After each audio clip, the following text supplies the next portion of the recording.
Hi friends, ನೋಡಿ ಇವತ್ತು ಶಾವಿಗೆ ರೆಸಿಪಿ ಮಾಡ್ತಾಯಿದ್ದೀವಿ. ಶಾವಿಗೆ ಮಾಡೋಕ್ಕೆ ಅಂತ ನಮ್ಮಮ್ಮ ಒಲೆ ಮೇಲೆ ಅಕ್ಕಿ ಹಸಿಟ್ಟಾಕಿ ಮುದ್ದೆ ಮಾಡೋದಕ್ಕೆ ಅಂತ ನೀರಿಟ್ಟಿದ್ದಾರೆ. ಇವಾಗ ಅದು ಕುದ್ದಾದ್ಮೇಲೆ ಹಸಿಟ್ಟಾಕ್ತಾ ಇದ್ದಾರೆ. ಹಸಿಟ್ಟಾಕಿ ಸ್ವಲ್ಪ ಹೊತ್ತು ಚೆನ್ನಾಗಿ ಬೇಯಕ್ಕೆ ಬಿಡ್ತಾರೆ. ಬೆಂದು ಮುದ್ದೆ ಮಾಡಿಕೊಂಡು ಚೆನ್ನಾಗಿ ಬೆಂದು ಮಾಮೂಲಿ ರಾಗಿ ಮುದ್ದೆ ಮಾಡ್ದಂಗೆ ಮಾಡಿ ಬೆಂದ ಮೇಲೆ ಮುದ್ದೆ ಮಾಡ್ಕೊಂಡು ಅದನ್ನ ತಗೊಂಡು ಆಮೇಲೆ ನಾವು ಶಾವಿಗೆ ಒಳ್ಳಲ್ಲಿ ಒತ್ತುತ್ತೀವಿ. ಮತ್ತು ಬೇಯಿಸೋಕ್ಕೆ ಹೋಗಲ್ಲ ನಾವು. ಎಲ್ಲ ಇನ್ನು ಬೇರೆ ಮಾಡೋರು ಮತ್ತು ಅದನ್ನು ಬೇಯಿಸ್ತಾರೆ, ನಾವು ಬೇಯಿಸಲ್ಲ. ಅದಕ್ಕೆ ಇದು ಹೇಗೆ ನಮ್ಮದು ಈ ಕಡೆ ನಮ್ಮ ಕಡೆ ಮಾಡೋದು ಈ ಥರ ಇರುತ್ತೆ ನೋಡಿ. ಹಂಗೆ ಕಾಯಲ್ಲೂ ಮಾಡ್ತೀವಿ. ಕಾಯಲ್ಲೂ ಒಂದು ಚಿಕ್ಕದಾಗಿ ಅದೊಂದು ರೆಸಿಪಿ, ಅದೊಂದು ಚೂರು ತೋರಿಸ್ತೀನಿ ಇದ್ರ ಜೊತೆಲೇ. ಅದು ಕಾಯಲ್ಲಿ ಬೇಕಲ್ವಾ, ನೋಡಿ ತೋರಿಸ್ತೀನಿ. ಹಸಿಟ್ಟು ಇಕ್ಕೋತವ್ರೆ.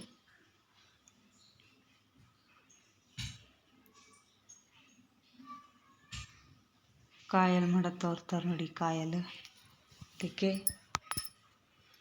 ಕಡಲೆ ಮತ್ತು ಕಾಯಿ ಎರಡೇ ರುಬ್ಬೋದು. ಲಾಸ್ಟಲ್ಲಿ ಒಣಶುಂಠಿ ಮತ್ತು ಏಲಕ್ಕಿ ಪೌಡ್ರ್ ಹಾಕ್ಕೋತಾರೆ. ಕಡಲೆ ಕಾಯಿ ಎರಡು ರುಬ್ಕೋತಾರೆ. ಇದು ಚಿಕ್ಕ ಜಾರು, ಆಗಲ್ಲ ರುಬ್ಬಕ್ಕೆ ಒಂದೇ ಸಲ ಅಂತ ಎರಡೆರಡು ಸಲ ಹಾಕ್ಕೊಂಡ್ರು. ಫಸ್ಟ್ ಒಂದು ಸಲ ರುಬ್ಬಿದ್ರು, ಮತ್ತು ಇನ್ನೊಂದು ಸಲ ಹಾಕ್ಕೊಂಡು ರುಬ್ತಾವ್ರೆ.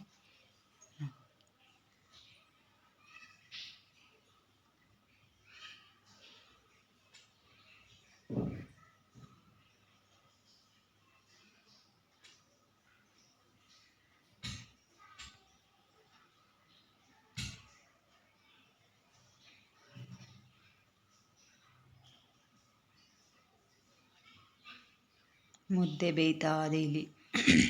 ಅಲ್ಲಿ ಕಾಯಲ್ಲಿಗೆ ರೆಡಿ ಮಾಡ್ತಾ ಇದ್ದಾರೆ.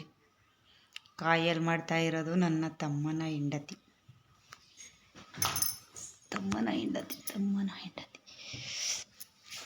ಕಾಯಲ್ಲಿ ಮಾಡ್ತಾವ್ರು ನೋಡಿ.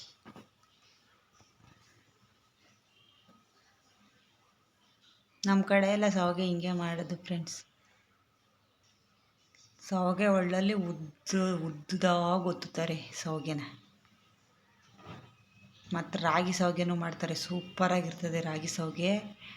ಅದಕ್ಕೆ ಇದ್ಕಿದ ಬೇಳೆ ಸಾಂಬಾರು ಬೇಕು. ಇದ್ಕಿದ ಬೇಳೆ ಇರಲಿಲ್ಲ ನಮ್ಮ ಮನೇಲಿ, ಹಾಗಾಗಿ ನಾವು ರಾಗಿ ಶಾವಿಗೆ ಮಾಡಲಿಲ್ಲ. ಮಾಮೂಲಿ ರಾಗಿ ಮುದ್ದೆ ಥರನೇ ಮಾಡಿ ಒಳ್ಳಲ್ಲಿ ಒತ್ತೋದು. ಇದು ಪರ್ಪು ಅಂತ, ಶಾವಿಗೆ ಮೇಲೆ ಹಾಕ್ಕೊಳ್ಳೋಕ್ಕೆ. ಕಾಯಲ್ಲಿ ಬಿಟ್ಕೊಂಡು ಶಾವಿಗೆ ಮೇಲೆ ಹಾಕ್ಕೊಳ್ಳೋದು. ಅದು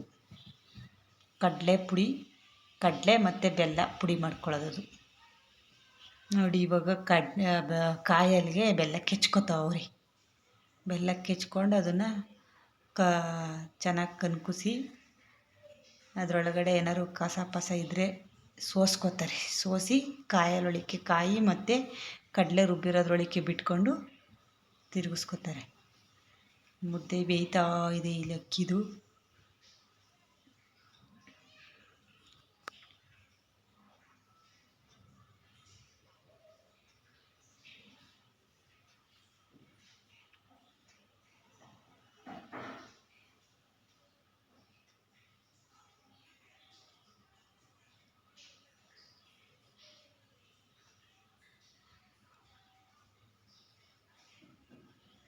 ಬೆಲ್ಲದ ಕಾಯಲ್ಗೆ ಹಾಕೋದು.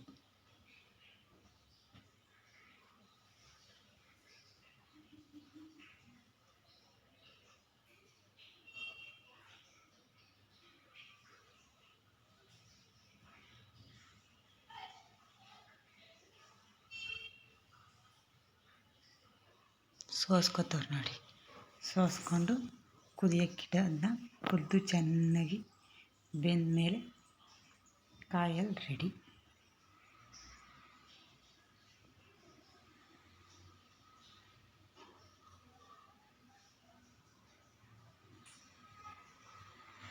ಸೂಪರಾಗಿರುತ್ತೆ ಇದು ಕಾಯಲು.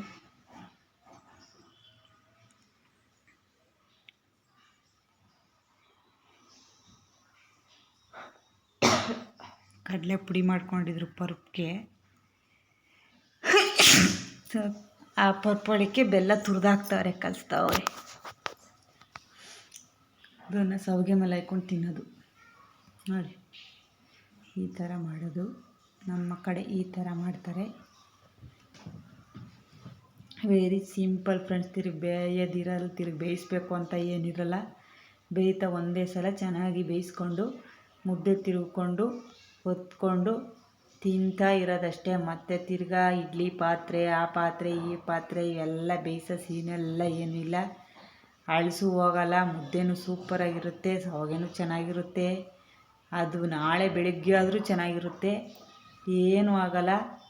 ತಿರುಗಿ ಬೇಯಿಸೋ ಅಂಥ ಪ್ರಮೇಯನೇ ಇಲ್ಲ. ಇದು ಒತ್ತದ ಮೇಲೆ ಉದ್ದ ಶಾವಿಗೆ ನಮ್ಮ ಕಡೆ ನೂಡಲ್ಸ್ ಥರ, ಅಲ್ಲಿ ಬೇಕಾದ್ರೆ ನೂಡಲ್ಸ್ ಬೇಕಾದರೂ ಮಾಡ್ಕೊಬೋದು. ಒಗ್ಗರಣೆ ಹಾಕಿ ಈರುಳ್ಳಿ, ಸಾಸಿವೆ, ಕರ್ಬೇವಿನ ಸೊಪ್ಪು, ಕಡಲೆಬೇಳೆ ಎಲ್ಲ ಹಾಕಿ ನೂಡಲ್ಸ್ ಬೇಕಾದರೂ ಮಾಡ್ಕೊಬೋದು. ಸೂಪರಾಗಿರುತ್ತೆ. ನೀವು ಒಂದು ಸಲ ಟ್ರೈ ಮಾಡಿ ನೋಡಿ. ನಮ್ಮಮ್ಮ ಇವಾಗ ಮುದ್ದೆ ತಿರುಗ್ಕೊತಾವ್ರೆ. ತಿರ್ಕೊಂಡು ಫಸ್ಟು ಮುದ್ದೆ ಮಾಡಿ ಇಕ್ಕೊಂಬಿಡ್ತೀವಿ ನಾವು. ಮುದ್ದೆ ಮಾಡಿ ಕೊಟ್ಟಂಗೆ ಒಬ್ಬೊಬ್ಬರು ಇಬ್ಬರು ಒತ್ತುತ್ತಾ ಇರ್ತಾರೆ. ಒಬ್ಬರು ಒತ್ತುತ್ತಾ ಇರ್ತಾರೆ, ಒಬ್ಬರು ಅದನ್ನು ಹಿಡ್ಕೊತಾ ಇರ್ತಾರೆ ಕೆಳಗಡೆ. ನೋಡಿ ಹೇಗೆ ತಿರುತ್ತಾ ಇದೆ. ಹಳ್ಳಿ ಕಡೆ ತಿರುವಾಗ ಚೆಂದ ಕಾವಲಿರುತ್ತೆ, ಎಷ್ಟು ಮಾಡಿದ್ರೂ ತಿರುಗ್ಬೋದು ಆರಾಮಾಗಿ. ಬೆಂಗಳೂರು ಕಡೆ ಅಂದರೆ ಇಷ್ಟೊಂದು ತಿರುಗೋಕ್ಕಾಗಲ್ಲ. ಕಾಲಿಗೆ ಕೊಟ್ಕೊಂಡು ತಿರುಗಬೇಕು, ಕೆಳಗಡೆ ಇಳ್ಕೊಂಡು ತಿರುಗಬೇಕು. ಇಲ್ಲಿ ಕಾವುಗೋಲ್ಗೆ ಹಾಕ್ಕೊಂಡು ತಿರುಗ್ತಾರೆ ನೋಡಿ.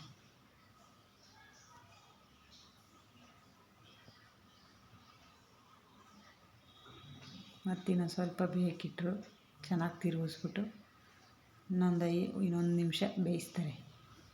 ಒಂದೇ ನಿಮಿಷ ಬೆಂದಮೇಲೆ ಮುದ್ದೆ ಕಟ್ ಕೊಡ್ತಾಯಿರ್ತಾರೆ, ಒಬ್ಬರು ಒತ್ತುತ್ತಾ ಇರ್ತಾರೆ. ನೋಡಿ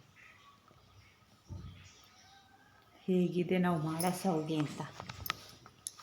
ಚೆನ್ನಾಗಿದೆ. ನಿಮ್ಗೆ ಇಷ್ಟ ಆಯಿತು ಅಂದರೆ ಒಂದು ಲೈಕ್ ಮಾಡಿ, ಹಾಗೆ ಕಮೆಂಟ್ ಮಾಡಿ, ಸಬ್ಸ್ಕ್ರೈಬ್ ಮಾಡ್ಕೊಳ್ಳಿ ಫ್ರೆಂಡ್ಸ್.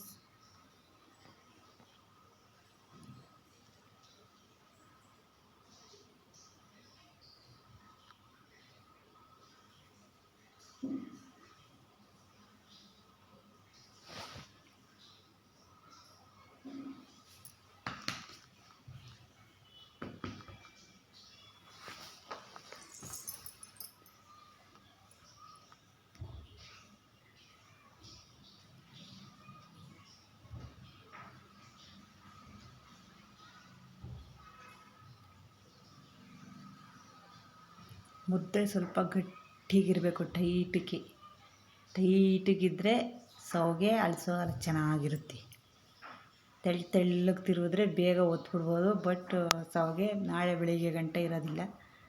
ಬೆಳಿಗ್ಗೆ ಮಾಡಿದ್ರೆ ಸಾಯಂಕಾಲ ತನಕನೂ ಇರೋಲ್ಲ, ಆ ಥರ ಆಗೋಗುತ್ತೆ. ಈ ಥರ ಗಟ್ಟಿಗೆ ಚೆನ್ನಾಗಿ ಬೇಯಿಸ್ಕೊಂಡ್ರೆ ನಾಳೆ ಬೆಳಿಗ್ಗೆವರೆಗೂ, ನಾಳೆ ಮಧ್ಯಾಹ್ನ ಆದರೂ ಚೆನ್ನಾಗಿರುತ್ತೆ. ನಾವು ಗಟ್ಟಿಗೆ ಮಾಡಿರೋದ್ರಿಂದ ನಮ್ಮ ಅಮ್ಮಂಗೆ ಸ್ವಲ್ಪ ತಿರುಗಿಸೋಕ್ಕೆ ಕಷ್ಟ ಆಗ್ತಾ ಇದೆ ಅಷ್ಟೇ. ಈಗ ಕಟ್ಟಿದ್ರು ಮುದ್ದೆ ಕಟ್ತಾಯಿದ್ದಾರೆ, ಮುದ್ದೆ ಕಟ್ತಾವ್ರೆ.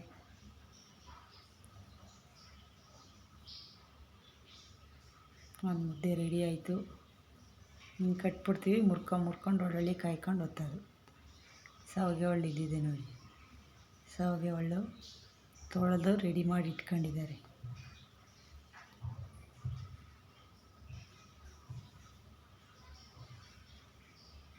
ಈ ಥರ ನಾವು ಶಾವಿಗೆ ಒತ್ತೋದು ನೋಡಿ. ಇಷ್ಟು ಉದ್ದ ಬಂದೈತಿ, ನೂಡಲ್ಸ್ ಥರ.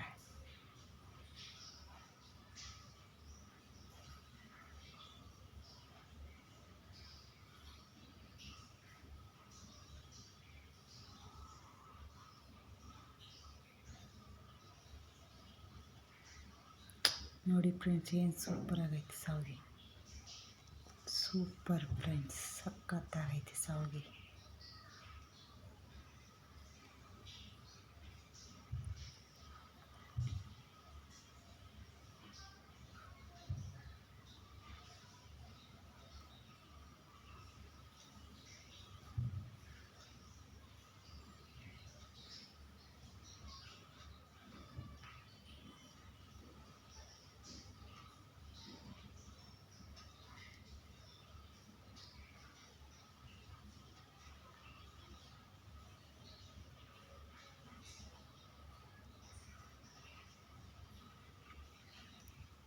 ಎಷ್ಟು ಎಳೆಯಾಗಿ ಹಿಂಗೈತೆ ನೋಡಿ, ನೂಡಲ್ಸ್ ಇದ್ದಂಗೆ ಐತಿ.